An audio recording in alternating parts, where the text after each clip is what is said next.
Чоң рахмат. Урматтуу Тынчтык Ибраимович, мыйзам долбоорун колдойбуз. Бүгүн мына 8-9 маселе ушул сот тармагы боюнча экен, ошон үчүн мен бир пикирим айтып коеюн дедим да. Мына сот тармагына каражат былтыркы жылга салыштырмалуу быйыл 35%га көп бөлүнгөнүн президент өзү дагы айтты. Тартип комиссиясынын жетекчиси да отурат бул жерде. Бирок эмнегедир коом эл сот тармагында бир адилеттүүлүк орноп баштаганын сезе элек азыр. Эч кандай.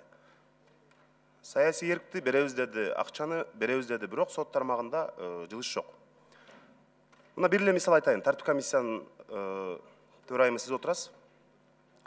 Президент Коопсуздук кеңешинде абдан таң калып айтты. Бул Алмаматов дегенди кантип бошотуп ийдиңер?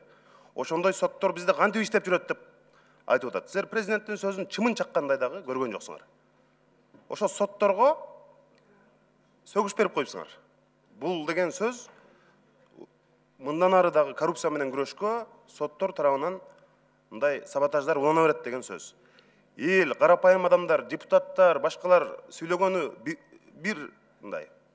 Бирок ушул президенттин Коопсуздук кеңешинде бүтүндөй чоң жыйында айткан сотторду тартип комиссиясы мына силер сөгүш кына берип койдуңар. Эми соттор тууралуу, сот тармагы тууралуу бул бир эле мисал. Мындай башка сөз жок да. Реформа болоюн деген бир өнүгөйүн өсөйүн деген ой жок. Мына президенттин аппараты мына Конституциялык палатага да карагандай мындай бир тажрыйбалуу деп кишилерди алып келдиңер эртең менен. Арасында бир мындай жаңы мындайча айтканда ошол тармакта бир бунтарлар жок да. Адилеттүү, элге кадыр баркы сиңген, өзүнүн калыстыгы менен белгилүү болгон адамдардын кандидатурасын алып келбей атасыңар эч кандай. Ошон үчүн мына сот тармагына анын ичинде бийликке болгон ишеним ушинтип төмөндөй берет. Тартип комиссиясы сиз жооп берип койсоңуз, эмне үчүн ошол сотторго сөгүш кына берилди?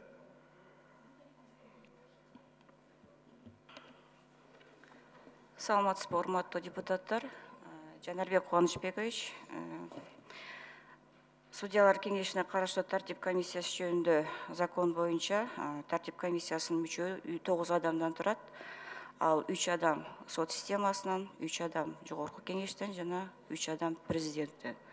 Жана ошондой эле бизде тартип комиссиясында баягы добуш менен чечилет. Ошол себептен добуш болгондуктан бул коллегиальный орган болгондуктан добуштун негизинде ошондой чечим кабылданды. 10 секунд кошпосузбу?